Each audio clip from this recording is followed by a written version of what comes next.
Elias Montgomery had everything: wealth, intelligence, and power, except human connection. Paralyzed by shyness and emotionally guarded by his elite parents, he'd never touched a woman, never fallen in love.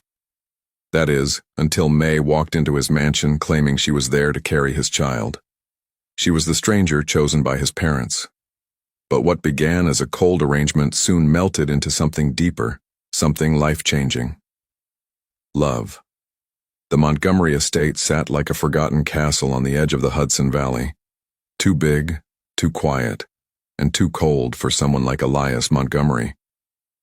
At 32, Elias was a self-made tech millionaire who rarely left the confines of his inherited mansion.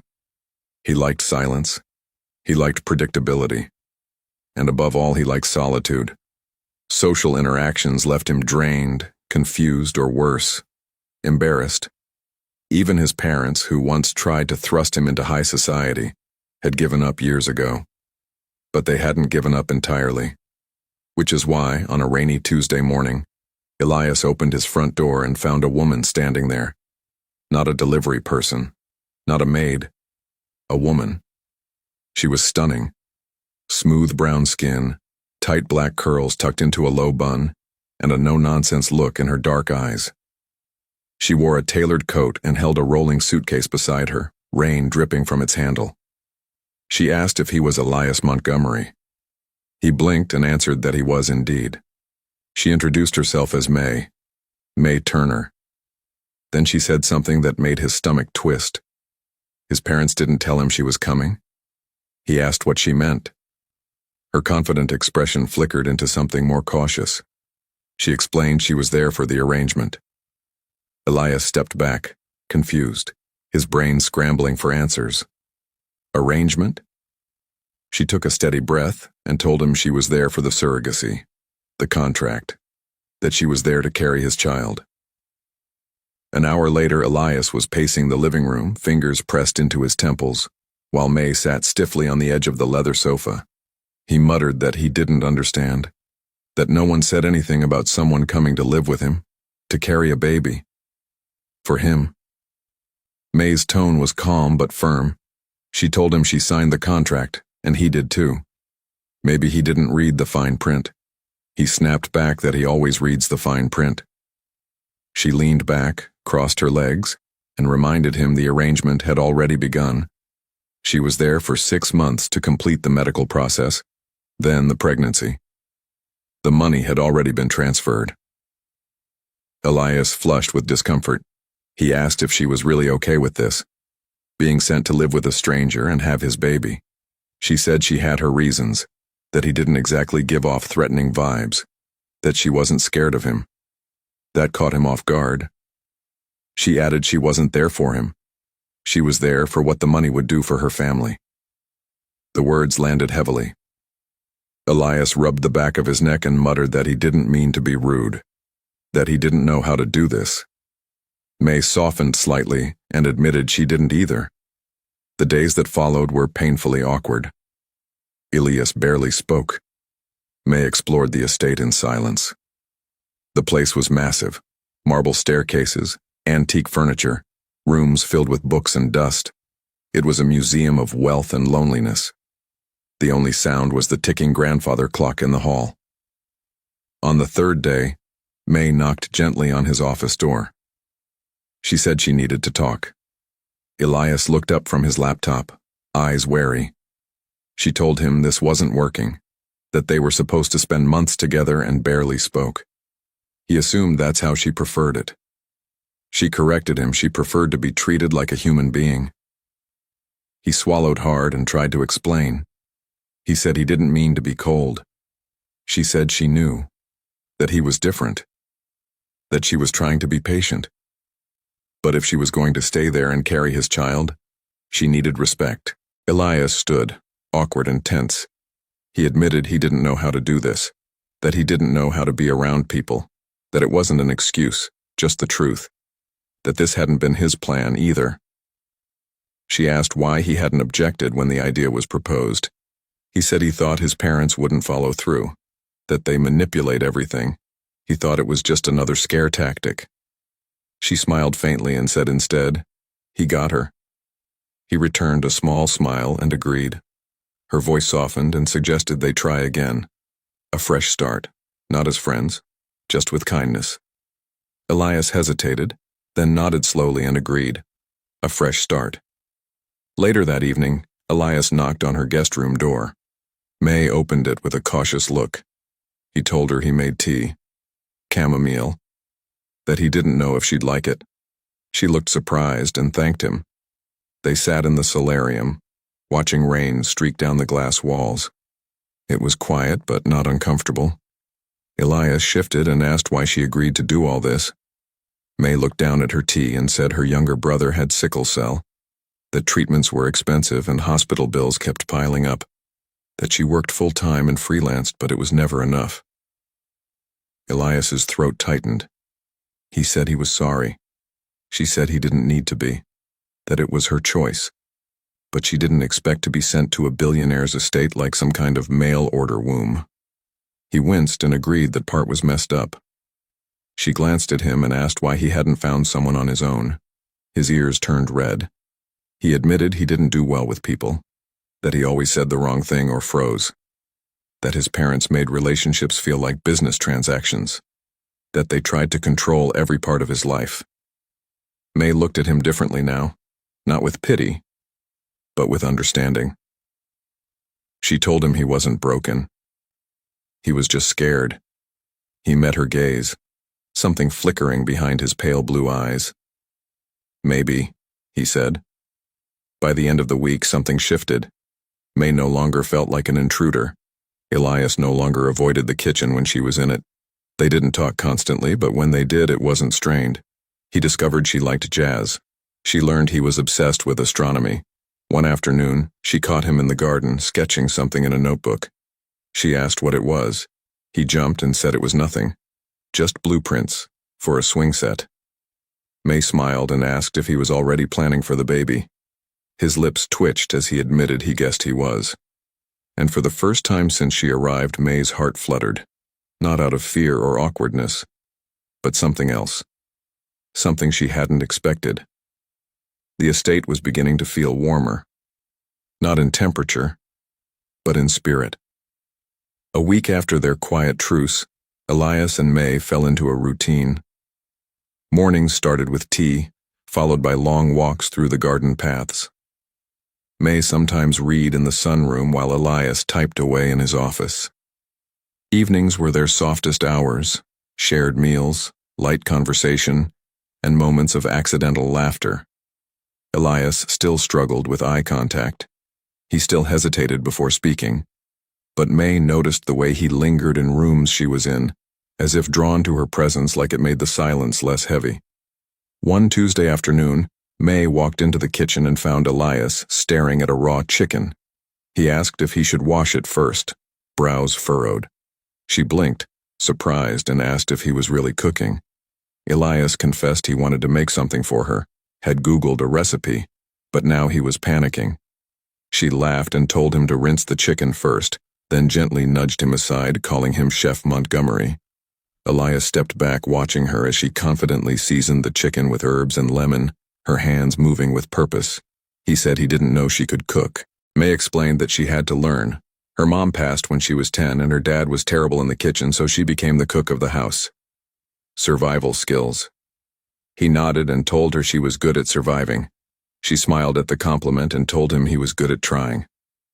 That night, over baked lemon chicken and roasted vegetables, Elias asked May about her dreams. He wanted to know what she wanted, besides helping her brother. May hesitated, caught off guard, then said she wanted to open a wellness center, a space for women, especially Black women, to breathe. Therapy, yoga, meditation, childcare, all in one place. Elias told her it was brilliant. She tilted her head and said most men just say, "Oh, cool," and move on. Elias replied he wasn't most men. She held his gaze and agreed. No, he wasn't. The air between them shifted. Warmth, admiration, unspoken possibility. By the third week, Elias started waiting in the living room in the evenings just to hear May's voice when she returned from her walks. He didn't know how to say it, but her presence calmed him. One night, May found him in the music room, standing beside an old record player. She asked if he listened to vinyl. He nodded, saying it was his grandfather's collection. It helped him think. She asked if she could try. He handed her a record with both hands, like it was something precious. May gently placed it, then let Ella Fitzgerald fill the room. She started swaying to the music, eyes closed. Elias watched in awe. Then she reached for him and asked him to dance. He stammered that he didn't know how. She admitted she didn't either and encouraged him to come on. He let her pull him forward. Their hands met, his hesitant, hers warm and steady. They moved awkwardly at first, stepping on each other's toes, laughing quietly, but slowly, their rhythms synced. They weren't dancers, but for that moment, they were something else. Two people choosing to be seen. Later, as they sat catching their breath, Elias asked why she was being so kind to him. May's smile faded into something softer. She said it was because he'd never been given space to just be, and she knew what that felt like. Elias's chest tightened. He said he was always told he was broken. His parents called it quirky in public, but behind closed doors they wanted him to be normal, polished, married by 25, father by 30.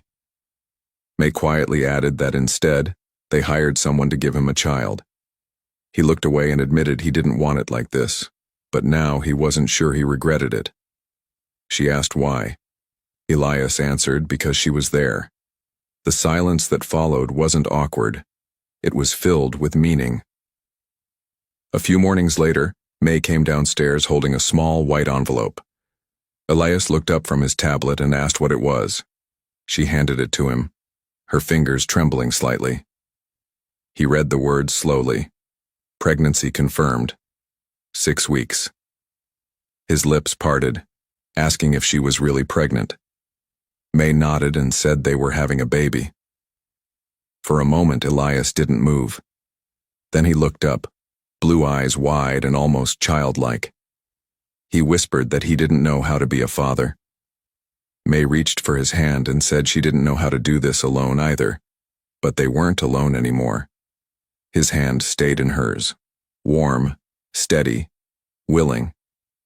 From that moment, everything shifted. Elias began learning. He downloaded parenting guides, subscribed to baby podcasts, and started asking May about prenatal vitamins, sleep schedules, and cravings. He built a crib, badly. May teased him about the lopsided legs. He ordered books with titles like How to Swaddle a Newborn and Introverts Raising Extroverts. But more than anything, he showed up, fully, awkwardly, and sincerely.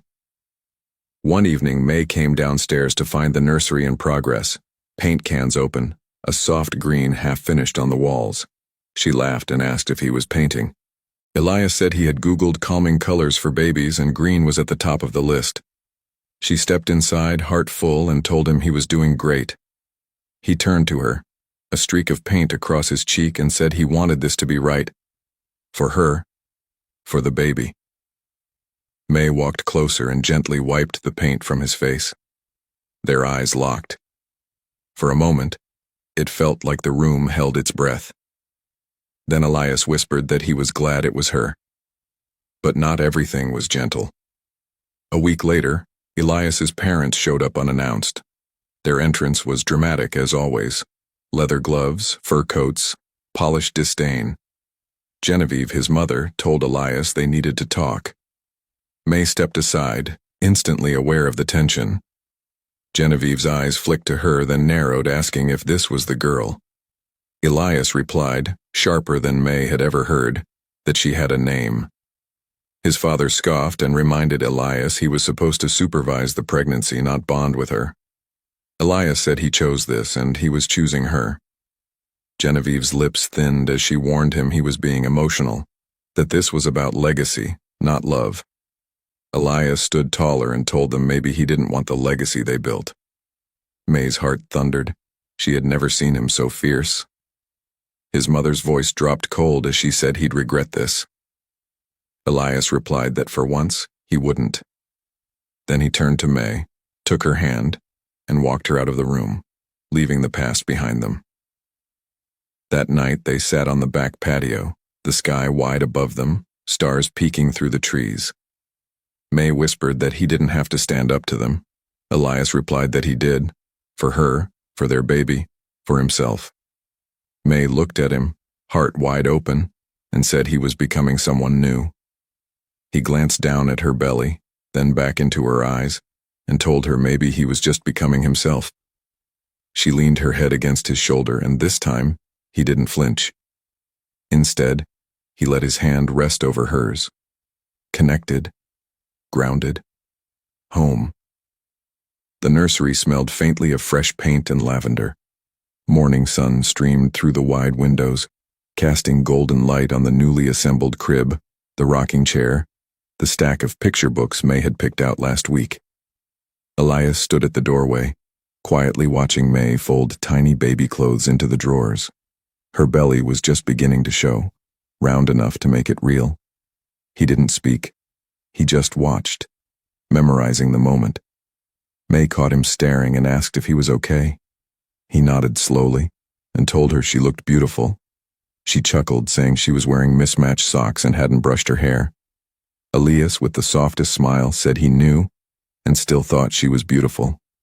Her heart flipped. In the weeks that followed, something bloomed, slow and unspoken, but undeniable.